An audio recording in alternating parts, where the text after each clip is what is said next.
Predstavte si, že sedíte v hľadisku najšťastnejšieho miesta na svete. Tlieskate spievajúcim bábkam. Vaše deti sa smejú a v pozadí hrá veselá hudba. Zrazu začujete výkrik.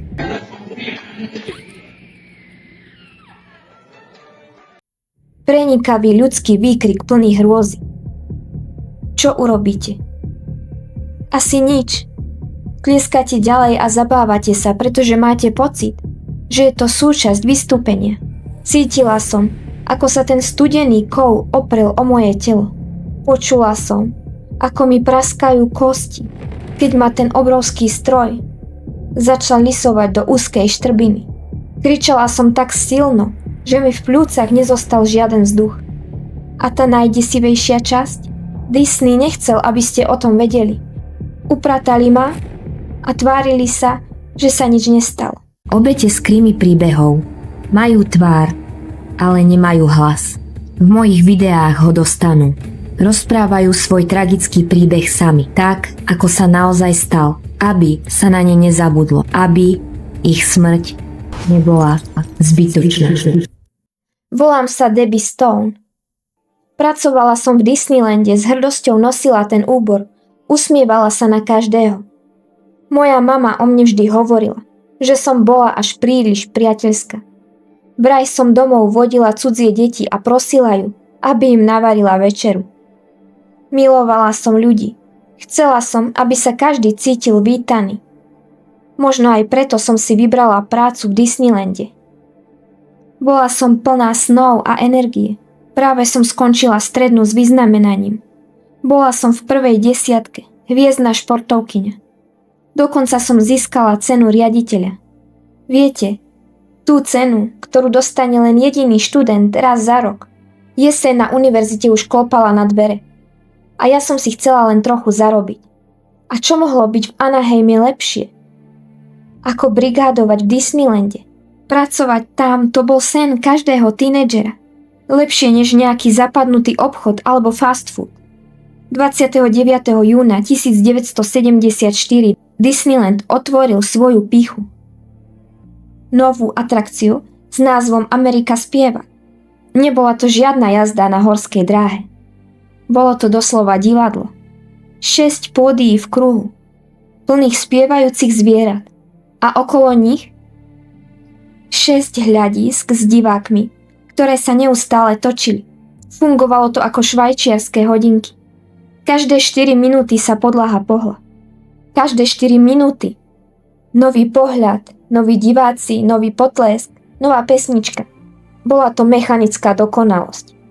Moja úloha bola jednoduchá. Mala som byť tou milou tvárou, ktorá vás privíta a na konci vám zamáva na rozlúčku. Stála som tam v srdci toho rotujúceho kolosu a dávala som pozor, aby prebiehalo všetko hladko. Mala som tam svoj mikrofón a moja úloha bola jediná – rozdávať šťastie. V Disneylande nás nevolali zamestnanci. Boli sme členovia hereckého obsadenia. A náš výkon sa nikdy nemohol zastaviť. Predtým, než vás vôbec pustia k ľuďom, prejdete tréningom, ktorý je taký intenzívny, že niektorí o ňom hovoria, ako o vymývaní mozgov. Púšťali nám emotívne videá o histórii, o tom, ako Disney mení životy, ako sme my, tí vyvolení, ktorí nesú pochodeň mágie. Musíte sa usmievať, aj keď vás niečo bolí. Musíte byť priateľskí, aj keď ste unavení. Povedali nám, že sme osobne zodpovední za to, aby to kúzlo naďalej žilo. Ak sa prestaneš usmievať, tak kúzlo zomrie. Bolo to zvláštne. Od 18-ročných detí na letnej brigáde až po najvyšší manažment. Všetci sme hrali tú istú hru. Cítila som tú váhu, tú zodpovednosť. Stála som tam, v tom lesku tej atrakcie, obklopená spievajúcimi bábkami a opakovala som tie naučené frázy do mikrofónu. Vitajte, užite si predstavenie, dovidenia. Hey, hello there. Think we have a few last reminders before we start. Please don't smoking or eating, and especially don't pass the comedy during our theater. Only for your own personal safety, remain in your seats at all times, especially while the carousel is in motion. Feel free to clap and sing along, but please remember, no flat picture. And now here is the V tom svete neexistovalo nič zlé. Neexistoval smutok, neexistovali chyby. 8 miliard dolárov. To je cena za ilúziu. 10% zisku celého impéria Disney pochádza práve z týchto parkov, kde som pracovala aj ja. Viac ako 100 miliónov ľudí ročne prejde tými bránami, hľadajúc bezpečie a radosť. A Disney urobí čokoľvek, aby túto povesť ochránil. Počuli ste už tú fámu, že v Disneylande sa nezomiera? Že je to politika? Že nikto nesmie byť vyhlásený za mŕtvého priamo na mieste, v tom magickom kráľovstve? Lebo titulok v novinách Smrť v tom najšťastnejšom mieste na zemi by pokazil biznis.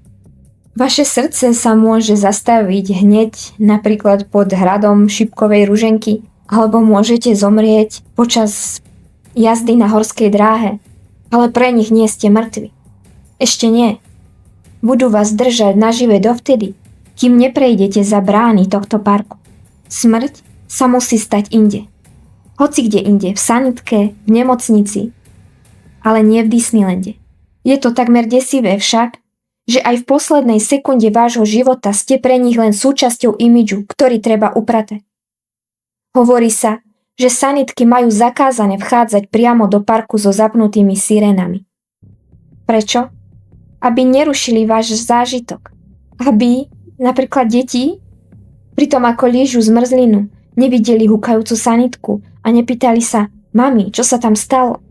Hovorí sa, že záchranári majú pokyn čakať s papiermi, kým kolesa sanitky neprejdú za hranicu pozemku.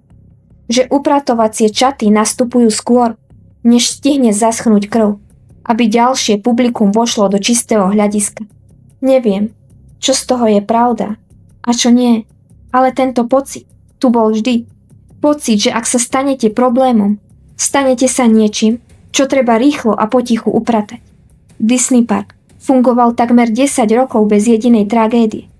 10 rokov nepoškvrnenej povesti. Ale odvtedy hovorí sa o tom, že tam zomrelo vyše 90 ľudí a len štvrtina z nich odišla prirodzene. A zvyšok? To sú práve tie príbehy, ktoré sa snažia prekryť. Čo vy? Boli ste v Disneylande? Ak áno, tak ako to na vás pôsobilo? A ak nie, šli by ste tam? Láka vás to? Napíšte mi to do komentáru. Všetko sa začalo jedným chlapcom. Mal len 15. Jazdil na bobovej dráhe. Vstal zo sedadla a spadol. Bol ťažko zranený. 3 dní tomu chlapcovi trvalo, kým definitívne prehral svoj boj. Disneyho štatistiky ostali čisté. Nezomrel v parku, ale tie tiene tam zostali. Kým sa dostanem k tomu, čo sa stalo mne na tom prekliatom pódiu, chcem vám povedať ešte o 2 chlapcoch. 2 bratia z New Yorku. Jeden mal 18 a druhý 10 rokov. Prišli sem za dobrodružstvom, tak ako my všetci. Bol to ich veľký deň v Anaheime. Slnko pomaly zapadalo a oni chceli ešte jeden posledný zážitok. Ostrov Toma Saviera. Viete, vtedy to nebolo ako dnes. Žiadne senzory, žiadne nepriestrelné bezpečnostné sklá. Bol to len umelý ostrov uprostred rieky Mississippi. A motorizované plote, ktoré vás tam previezli. Keď sa pozriete na tie fotky zo 60. a 70. rokov, tak vám behá mráz po chrbte. Stačilo sa trochu nakloniť a boli ste vo vode. Bolo 5 hodín popoludní. Atrakcia sa zatvárala. Obsluha zvolávala posledných návštevníkov späť na plote. Ale tí 2 bratia, tí sa ešte nechceli vrátiť. Cítili sa ako skutoční dobrodruhovia. A tak namiesto toho, aby nastúpili k ostatným, urobili osudné rozhodnutie. Preskočili plot. Ukryli sa pod stromami. So zatajeným dýchom sledovali, ako posledná ploť odchádza k pevnine. Smiali sa, akí sú prefíkaní. Nikto si nevšimol, že tam chýbajú. A zostali tam úplne sami. Na ostrove, ktorý bol zrazu tichý, netušili, že sa práve zamkli do pasce, z ktorých sa už jeden nikdy nedostane. Chceli zažiť to, o čom sníva každé dieťa. Disneyland po zatváracej dobe. Len oni dvaja, žiadne davy, žiadni zamestnanci, žiadne pravidla. Keď sa za poslednou plťou zavreli brány, ostrov sa stal ich kráľovstvom. 5 hodín tam behali a užívali si zakázanú slobodu. Chceli vidieť aj zvyšok parku, ale pred nimi stála rieka.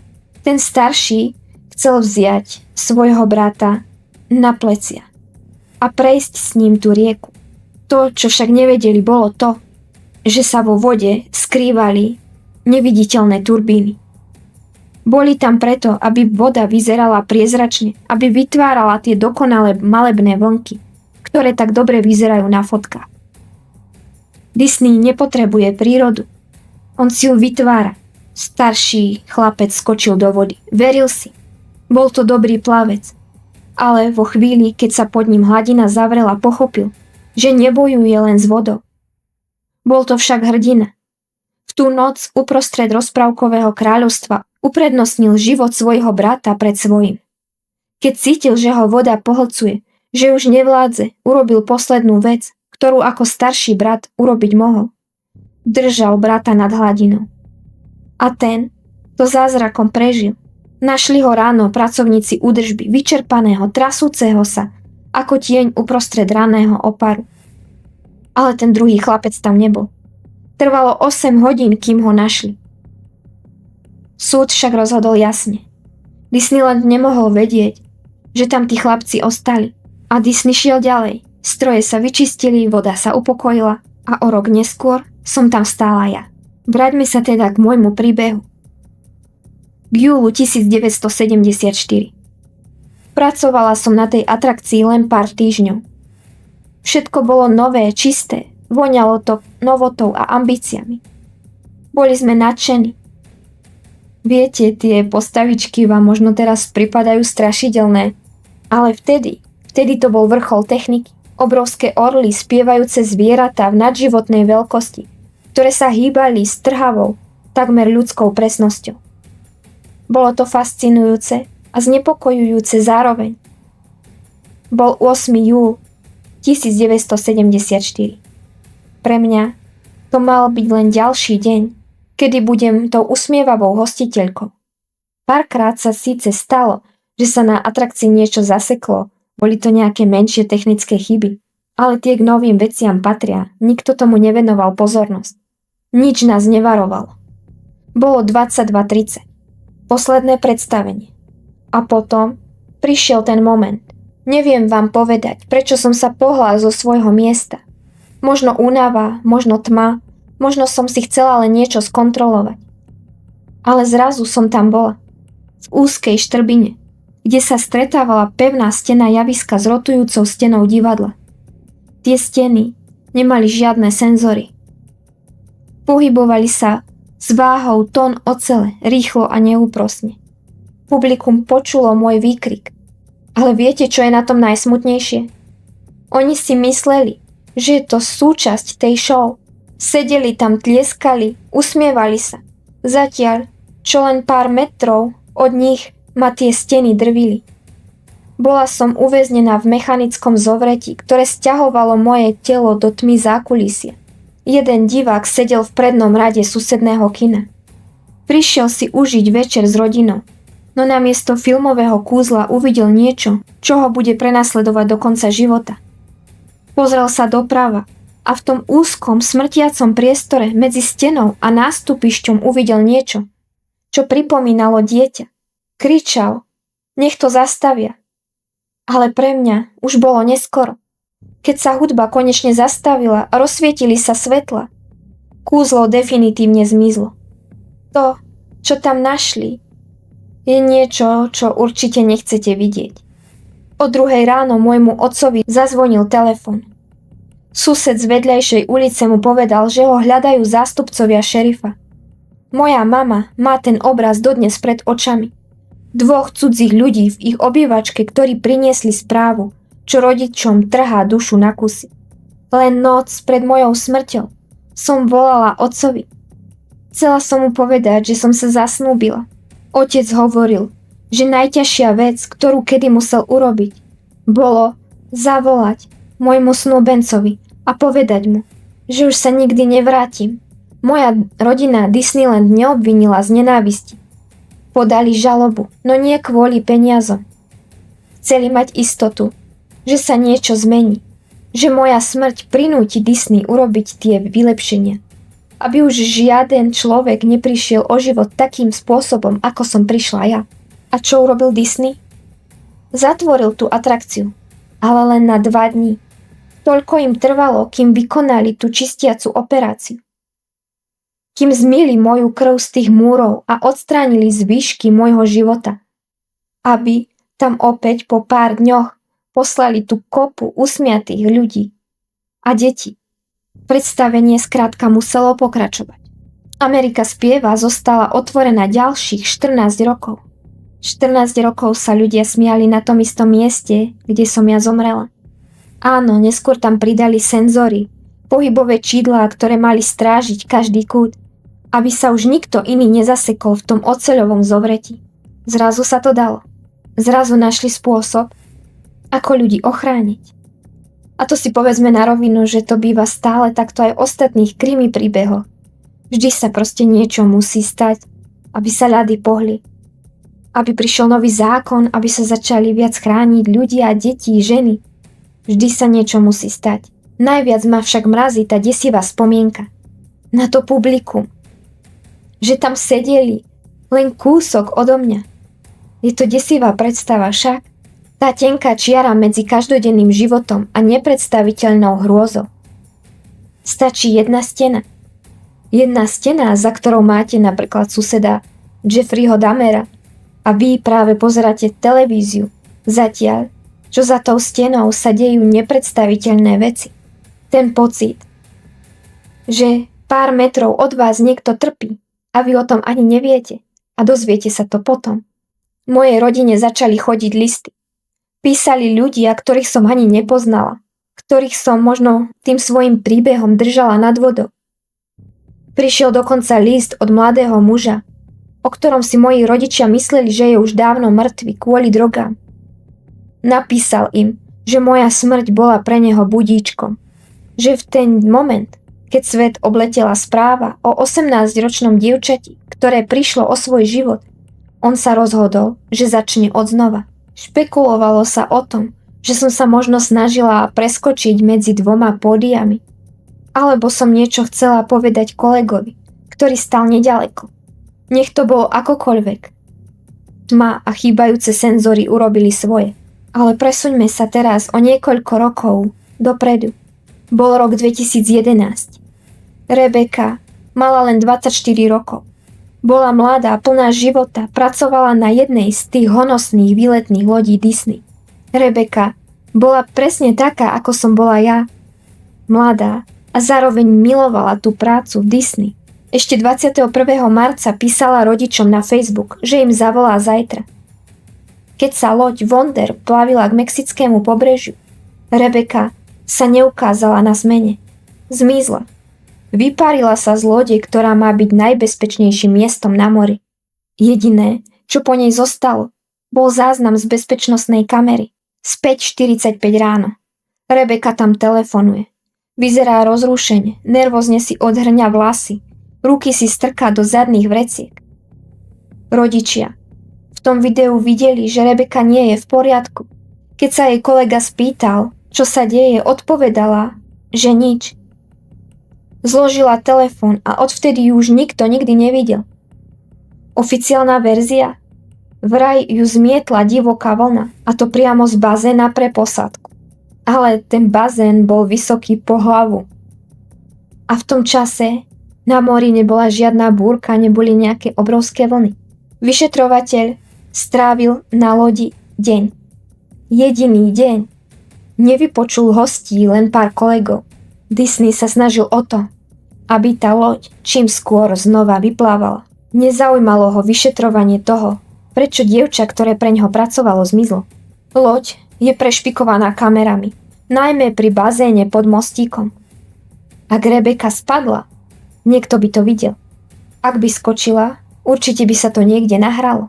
Disney vrátil jej rodičom havajské žabky, ako dôkaz, že Rebeka spadla. Ale tie žabky jej boli priveľké. Neskôr vyšetrovatelia zistili, že na nich bolo meno a číslo kajuty úplne iného člena posádky. Disney klamal. Hovorilo sa o milostnom trojuholníku, o sexuálnom napadnutí, o tichom uprataní nepohodlného svedka. Disney vraj má tú osudnú nahrávku z toho telefonátu, ale nikto ju nesmie počuť. Majú vraj aj videá, ktoré vylepšovala FBI, ale nikto ich nesmie vidieť. Čo si o tomto myslíte? Môže to byť pravda? Je za tým všetkým naozaj snaha zakryť pravdu za všetkými tými tragickými vecami, ktoré sa tam stali, len kvôli tomu, aby si nepošpinili svoj biznis? Alebo sú to len náhody, ktoré sa bežne stávajú v živote? Napíšte mi to. Všetko to je rovnaký vzorec, ako som zažila ja. Keď sa stane tragédia, korporátny stroj začne vyrábať verziu pravdy, ktorá mu vyhovuje. Pri mne to bolo nešťastné zlyhanie jednotlivca. Pri Rebeke to bola nevyspytateľná príroda. Pre Disneyho som bola len položka v rozpočte. Nehoda, ktorú bolo treba finančne vyriešiť a čo najrýchlejšie na ňu zabudnúť. Ale môj príbeh nezmizol. Stal sa legendou, ktorú si šepkajú návštevníci atrakcií. Hovorí sa, že sa niektorí dokonca vlamujú do starých priestorov, tam, kde bola Amerika spieva, a hľadajú moje spomienky medzi prachom a hrdzavejúcimi káblami spievajúcich bábok. A kým ja som zostala uväznená v roku 1974, Disney funguje ďalej. Prichádzajú ďalší ľudia. Ďalší, ktorí veria v bezpečie magického kráľovstva. Tak čo si o tomto príbehu myslíte vy? Bola to naozaj len moja nešikovnosť? Alebo sa dalo urobiť niečo, aby sa tejto tragédii zabránilo? Ako to celé vnímate vy? Budem rada, keď sa o vaše názory podelíte dole v komentároch. A ak chcete počuť aj iné príbehy ústami obeti, dajte prosím odber a zapnite si zvonček, aby sa na naše príbehy nezabudlo a aby sa niečo také, ako sa stalo nám, už nemuselo stať nikomu inému. Volám sa Debbie Stone a ďakujem, že ste si vypočuli môj tragický príbeh.